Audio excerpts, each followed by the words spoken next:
काल नेत्र त्रिनेत्र शूल त्रिशूलगात्रम्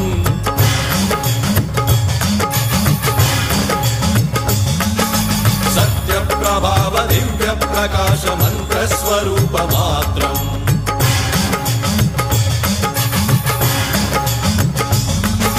निष्प्रपंचादि निष्कलंकोऽहं निज पूर्ण बोधहं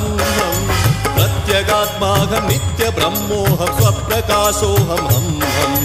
सच्चित् प्रमाणम् ओम मूल प्रमेयम् ओम अयं ब्रह्मास्मि ओम